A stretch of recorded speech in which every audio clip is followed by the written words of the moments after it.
बाळा.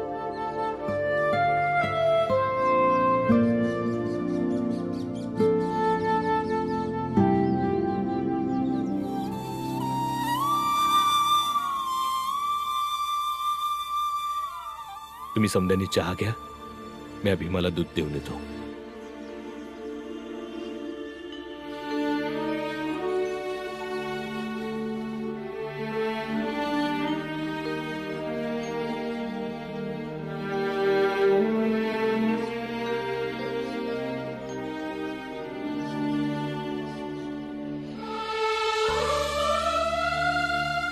भीम, भीम,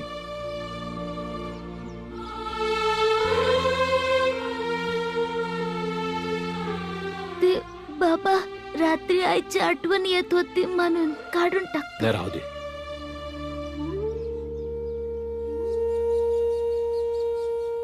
घे, दूध पिऊन घे.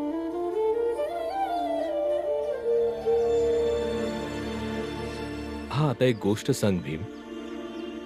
आतापर्यंत तुला हे दूध तुझी आई बनवून देत होती आणि काही दिवसापासनं मी तुला दूध बनवून देतो आहे. दोघांमध्ये काय फरक आहे? तुम्ही कमी दूध देता आणि आई जास्त दूध देत होती, एवढंच. कारण की माझ्या चहामध्ये जास्त दूध लागते. खरं म्हणजे तुझ्या आईचा अंदाज बरोबर होता की किती चहा बनवायचा आहे, तुला दूध किती द्यायचं आहे. वाय बाबा, आई समद किती चांगलं सांभाळत होती ना. हा, पिरीम वाटायचं असेल, समद्यांना जेवण द्यायचं असेल, हे आईकडनं शिकण्यासारखी गोष्ट होती.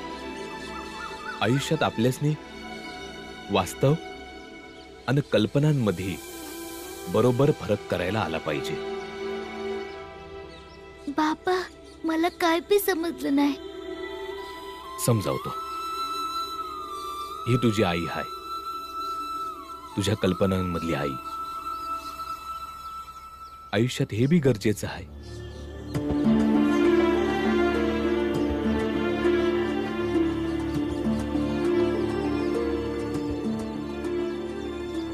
आणि आता ही तुझी आई नाही आहे, हे बी आयुष्यात गरजेचं आहे.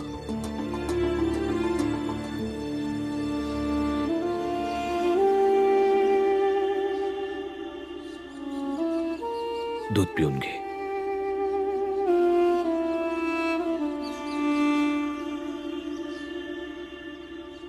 रामजीला करू द्या दुसरं लग्न, आणि मुलगी तीच असेल जी आम्ही ठरवू. एकदा का त्याच्या घरी ती पोहोचली की मग आपला उद्देश ती पूर्ण करणार, आणि मग त्या रामजीचं पूर्ण घर उद्ध्वस्त होईल आणि आपण आपल्या आजवरच्या सगळ्या पराभवांचा सूड घेऊ शकू. जर ही योजना यशस्वी झाली ना महाराज, तर नक्कीच त्यांचं पूर्णच्या पूर्ण घराणं उद्ध्वस्त होईल महाराज. परपंडितजी, त्या रामजी सकाळ संग कोणती पोरगी लगीन करल? विकत त्यांनाच घेता येतं जे विकले जातात, आणि किंमत योग्य दिली तर आपल्या आवडीनुसार त्या रामजीची दुसरी बायको आणि त्या भीमरावाची सावत्राई मिळेलच ना कुठे ना कुठे.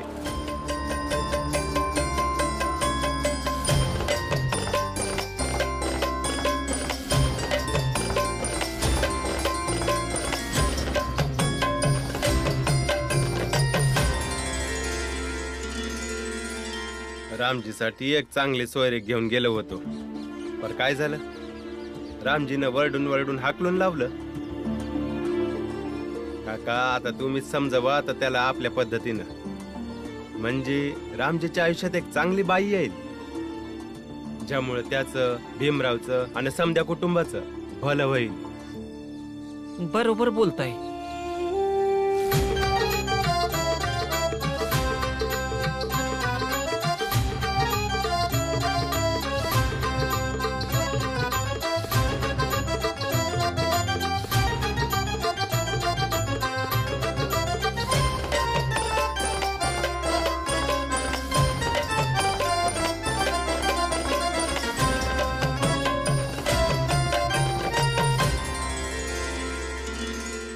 वा, लय झाक, मजा आली.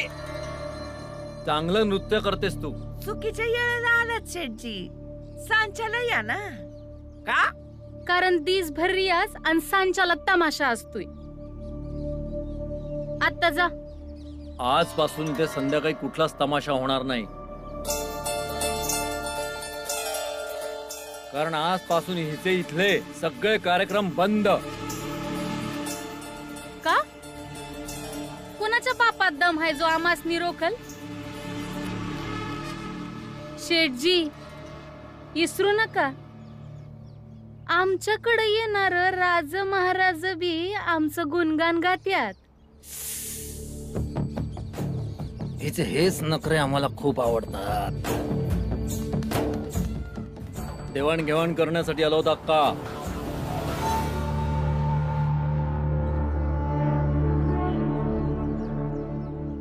मंगेश,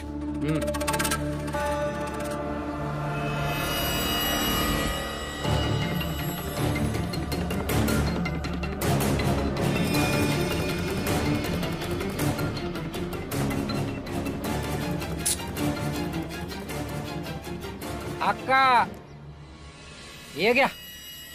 आहो ठेवा की. हे पैसे ठेवा अक्का. जेवढं ही रोज कमावते ना त्यापेक्षा जास्त आम्ही देऊ. बस हिला आमचं एक काम करावं लागणार. काय काम करावं लागल? बस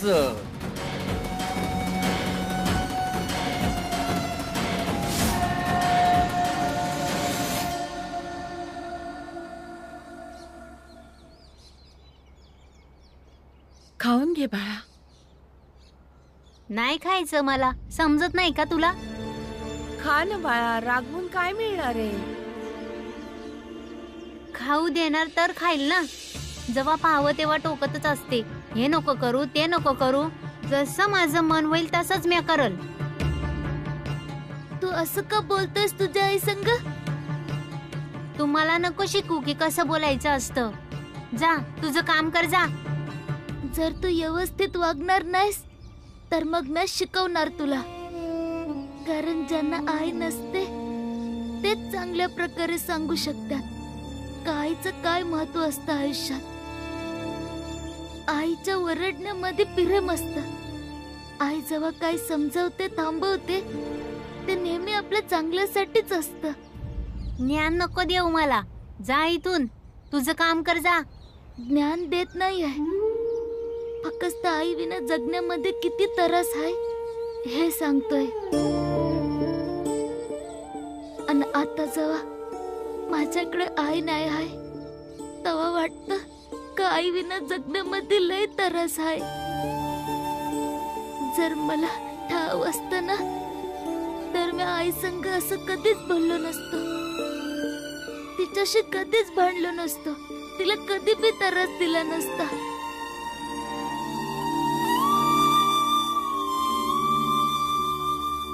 भीम, भीम, भीम. शाळेत परत वरात थांबलं आहे तर आपल्याला सुट्टी आहे. चल घरी जाऊया. चल. आणि जर राग आला असेल तर विचार कर. आई नसेल तर तू कसा जगशील? मग राग निघून जाईल.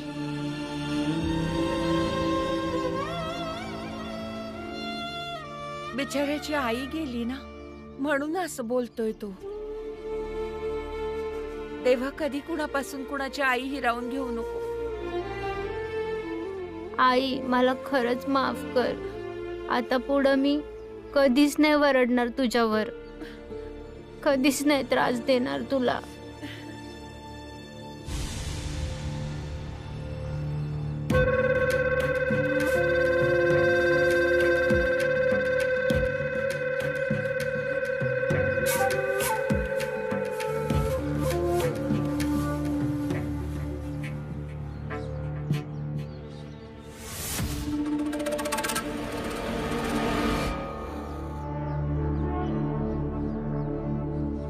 रामजी इथेच काम करतो.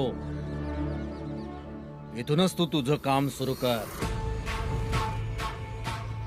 फक्त पैक्याचा यावर लक्षात ठेवा शेठजी. चंपा, तू पैक्याची काळजी करू नकस, हे तुला मिळतीलच.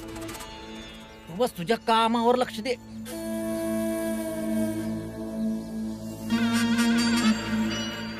आता बघा चंपाची कमाल.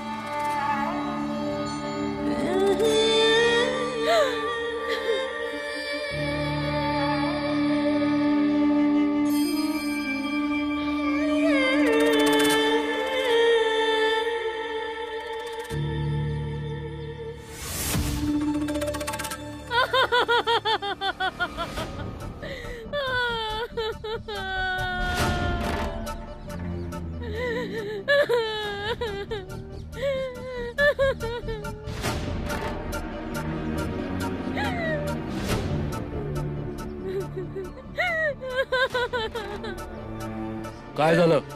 कशासाठी रडतेस? मला काहीतरी काम द्या. माझं या जगात कुणी बी नाही. कुणी नाही म्हणजे? माझे आई बाबा लहानपणीच वारले. माझ्या काका काकूकडे राहत होती.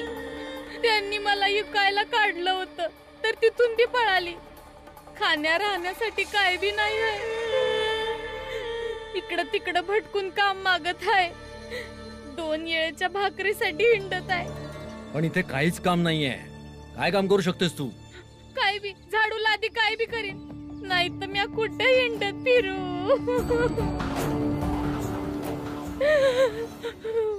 शेठजी, पगार तर तुम्हाला द्यायचाच आहे, म्हणून मी असं काही बोलू नाही शकत. पर प्रश्न जर एखाद्याच्या भाकरीचा असेल, राहण्याचा असेल, तर त्याची मदत करायला पाहिजे.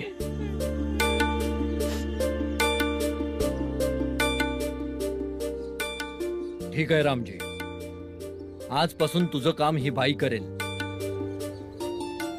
तू झाडू पुसण्याचं काम कर. धन्यवाद शेठजी, तुम्ही तर माझ्यासाठी देवच आहे.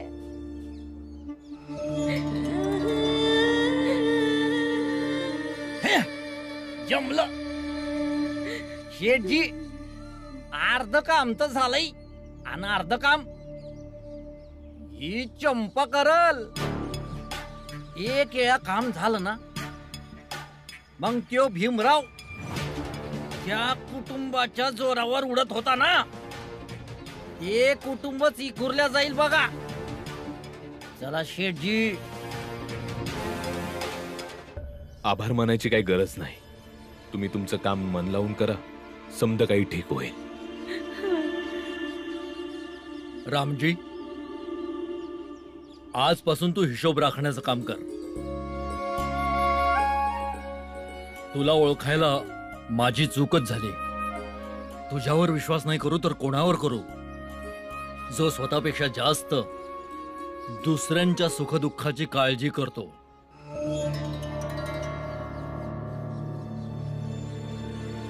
धन्यवाद शेठजी. चला.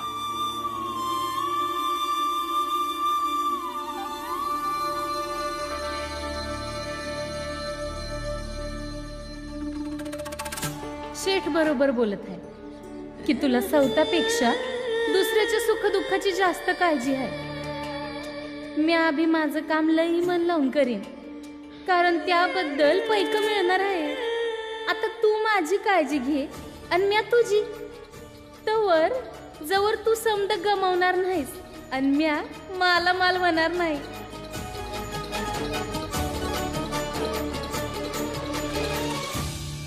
महाराज, चंपा कामावर लागलीये आणि आता लवकरच रामजी तिच्या गळ्याला लागेल. पण महाराज, त्या मुलाचं काय करायचं? असं अजिबात व्हायला नको की इकडे चंपा रामजीला आपल्या मुठीत करेल आणि तिकडे ती मुलं चंपाला आई मानण्यास नकार देतील, कारण नेहमी ते आपल्या आईच्या आठवणीत रमलेले असतात. मग त्या मुलांच्या मनातून त्यांच्या आईच्या आठवणी नष्ट करा. महाराज, गावकरी आणि तांत्रिकाच्या मदतीने त्यांच्यासाठी अडथळे निर्माण केले होते, ते निकामी ठरलेत. मग त्यांच्या अडचणी वाढवा. महाराज, मला काही कळलं नाही. भूत निर्माण करा. भीमाबाईच्या नावाचं भूत. मग ते भूत लोकांना खूप त्रास देईल. एवढा त्रास देईल की लोक भूतापासून सुटका करून घेण्यासाठी आमच्याकडे येतील. आणि मग आम्हाला जे करायचंय आम्ही ते करूच. पण त्याच्या आधी त्या भीमाबाईच्या भूताला लोकांनी गावाच्या आजूबाजूला वावरताना बघितलं पाहिजे, जेणेकरून रामजीच्या कुटुंबालाही हे पटेल की भीमाबाईच्या आत्म्याला शांती मिळायलाच पाहिजे. वाह वाह महाराज वाह. तुम्ही लवकर लवकर काम करा. म्या तुळसा, हे कसं कापत आहेस? असं कापशील तर आयुष्यभर कापतच राहशील. दाखव. आता आई नाही हाय प्रत्येक गोष्ट सांगाया. हे पा, म्या सांगते. यासनी असं कापायचं, ठीक आहे? असं. मंजुळा, हा कसा मसाला बनवत आहेस? अर्धा मसाला तर खाली पडत आहे. बरोबर मसाला बनवायला शिकून घे. थांब. हे बघ, असं. समजलं? असं. ठीक आहे. अरे पुरंजन काका, तुम्ही?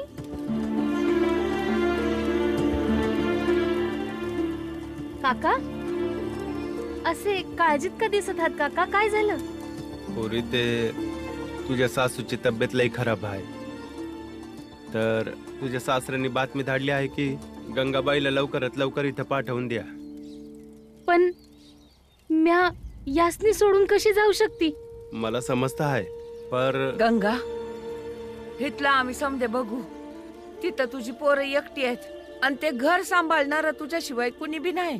पर आत्या, यासनी असं सोडून तुमची परिस्थिती बी पहा. मी अशी कशी जाऊ शकते? गंगा, तुझी जास्त गरज सासरी आहे ग. हो ताई,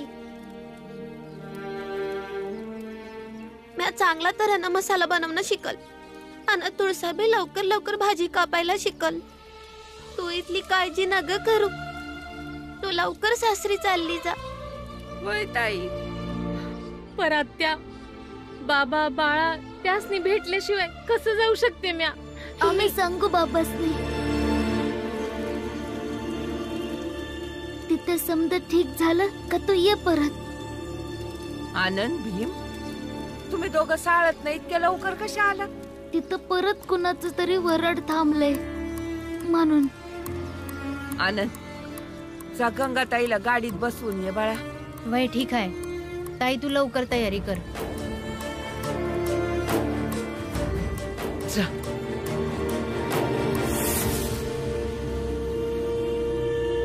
आता जसं समजवलं आहे तसंच करा. कोणाच्याही हाती लागू नका. संपूर्ण गावाला घाबरवून सोडा. त्या लोकांचं इतकं नुकसान करा की ते लोक त्रस्त झाले पाहिजेत. वय शेठजी. ठीक आहे, चला निघा आता. वय.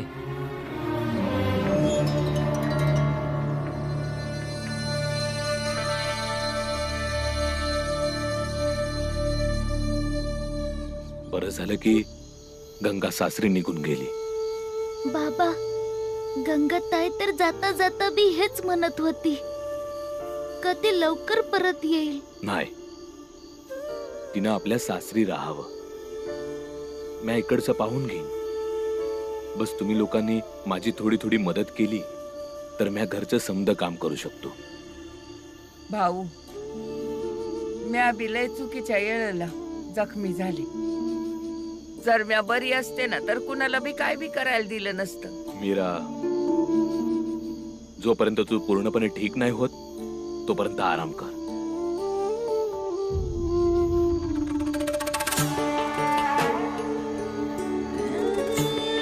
म्हणजे ही म्हातारी कधी बी बरी नाही झाली पाहिजे. हा, ही जर का बरी झाली तर म्या हिचे परत पाय मोडन.